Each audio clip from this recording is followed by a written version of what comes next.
ధన్యవాదాలు అధ్యక్ష.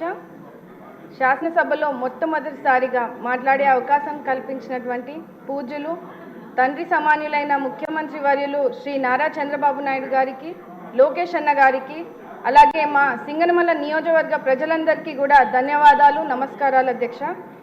కూటమి ప్రభుత్వం ఏర్పడినప్పటి నుంచి రాష్ట్ర ప్రజలందరూ సంతోషంగా ఉన్నారు అధ్యక్ష. ఎందుకంటే ఎన్నడూ లేని విధంగా 2.94 లక్షల కోట్ల బడ్జెట్ను అన్ని వర్గాల ప్రజలకు కేటాయించడం పట్ల ప్రజలందరూ హర్షం వ్యక్తం చేస్తున్నారు. మన ముఖ్యమంత్రి వర్యులు నారా చంద్రబాబు నాయుడు గారు అంటే ఆంధ్ర రాష్ట్ర ప్రజలకు ఒక నమ్మకము, ఒక ధైర్యం అధ్యక్ష. ఆయన ప్రతి ఇంటికి ఒక పెద్ద కొడుకుగా రాష్ట్ర ప్రజలను ఆదుకుంటున్నారు అధ్యక్ష.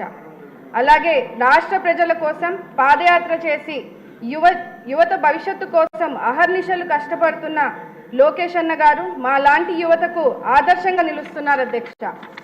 అంబేద్కర్ గారి రాజ్యాంగాన్ని మరియు వారి ఆశల అనుగుణంగా బడుగు బలహీన వర్గాలకు అభివృద్ధి బాటలు వేసేది మన కూటమి ప్రభుత్వం అని చెప్పడానికి ఎంతో సంతోషిస్తున్నాను అధ్యక్ష.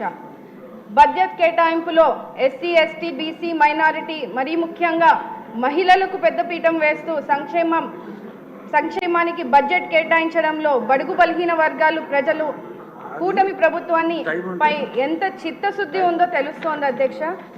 విద్యారంగాన్ని బలోపేతం చేయడం ద్వారా భావితరాల బంగారు భవిష్యత్తుకు బాటలు వేయచ్చనే ఉద్దేశంతో పాఠశాల విద్యకు అలాగే ఉన్నత విద్యకు కూడా బడ్జెట్ కేటాయించడం పట్ల రాష్ట్ర విద్యార్థుల తరఫున ఆర్థిక మంత్రి వర్యులు పయాల్ కేశవ్ గారికి మరియు విద్యాశాఖ మంత్రి వర్యులు లోకేష్ గారికి ధన్యవాదాలు తెలియజేస్తున్నాను అధ్యక్ష.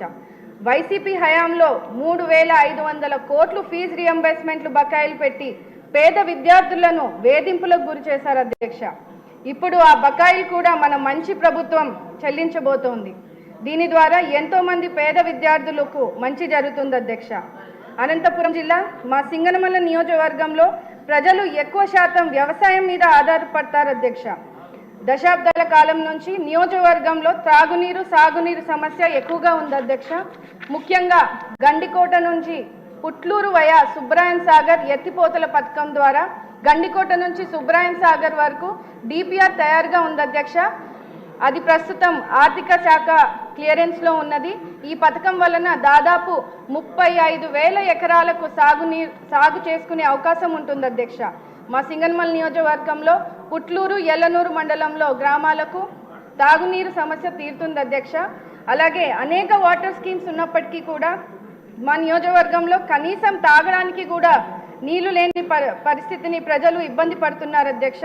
తగు మౌలిక సదుపాయాల కోసం అదనపు బడ్జెట్ని కేటాయించవలసిందిగా కోరుతూ, అదేవిధంగా మా నియోజకవర్గంలో సింగనమల మండలం రాచేపల్లి పంచాయతీలో లిడ్ క్యాప్కి సంబంధించినటువంటి లెదర్ ఫ్యాక్టరీ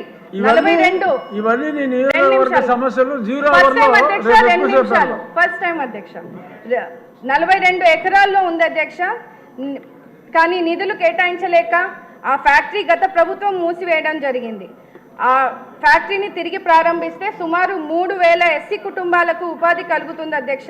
కావున ఫ్యాక్టరీపై దృష్టి సారించి నిధులు కేటాయించవలసిందిగా కోరుతూ, అదేవిధంగా బీసీ, ఎస్సీ స్కూల్స్ అండ్ హాస్టల్స్కు సరైన మౌలిక సదుపాయాలు లేవు అధ్యక్ష. ఎందుకంటే అక్కడ కనీసం వాటర్ ఫెసిలిటీస్, కరెంట్ ఫెసిలిటీస్ లేక పిల్లలు ఇబ్బంది పడుతున్నప్పటికీ తల్లిదండ్రులు బడులకు పంపించేందుకు కూడా మా పిల్లలను బడులను కూడా పంపించట్లేదు అధ్యక్ష. ముఖ్యంగా ఆడపిల్లలను చిన్న వయసులోనే పెళ్లిళ్ళు చేస్తున్నారు అధ్యక్ష. అందుకనే స్కూల్స్ అండ్ హాస్టల్స్కి మౌలిక సదుపాయాలు అందించాలని సంబంధిత మంత్రివర్యులను కోరుతున్నాను అధ్యక్ష.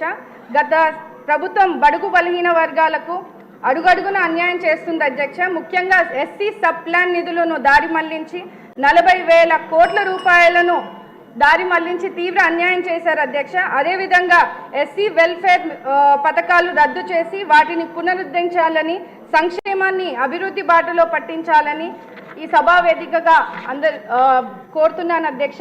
ఇప్పటికే కొన్ని పథకాలను పునరుద్ధరించారు. వాటిలో విదేశీ విద్య వంటి పథకాలు బడుగు బలహీన వర్గాలకు విద్యార్థులకు మంచి జరుగుతుంది అధ్యక్ష. ఈ విద్యార్థుల ఉన్నతి కోసం కూటమి ప్రభుత్వం కృషి చేయడం ఎంతో సంతోషిస్తున్నాం అధ్యక్ష. అదేవిధంగా బడుగు బలహీన వర్గాల సంక్షేమం కోసం బడ్జెట్లో అధిక ప్రాధాన్యత ఇస్తూ ఆర్థికంగా, సామాజికంగా, విద్యా, వైద్య రంగాల్లో చేయూతనిచ్చే విధంగా ఎస్సీ వెల్ఫేర్ నిధులు కేటాయించడాన్ని ఆనందిస్తున్నాం అధ్యక్ష. ఎన్ని అవాంతరాలు ఎదురైనా వెనుతిరగకుండా ముందుకు సాగుతున్నటువంటి లక్ష్యంగా బడ్జెట్ను రూపొందించారు.